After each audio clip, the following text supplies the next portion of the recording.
Iba pang balita, New Era. Ganito isinalarawan ng opisyal ng White House ang napipintong trilateral summit sa pagitan ng Pilipinas, US at Japan. Inaasahan, mapag-uusapan dito ang tensyon sa West Philippine Sea. Pero ayon sa opisyal ng Estados Unidos, hindi naman patungkol lamang sa China ang kanilang magiging pagpupulong. Narito ang ating balitang A to Z.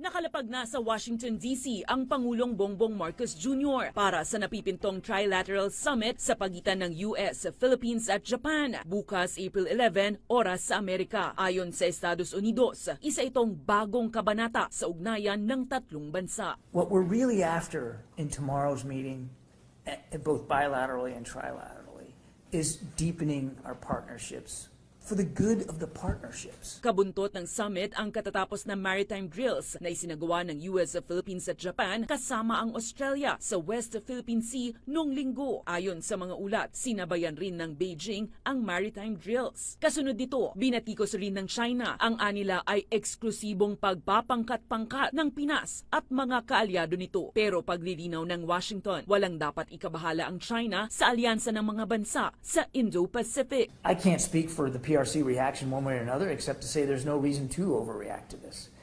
This is about freedom of navigation. It's about adherence to international law. It's about proving the simple point that we and our allies will fly, sail, and operate wherever international law permits us to do. And it does in the South China Sea. Dagdag ng opisyal ukol sa isa sa gawang trilateral summit. It is not just, and you shouldn't take away from it, that these discussions are just all about China or all about how to counter their growing aggressiveness. Yes, that's a piece of it.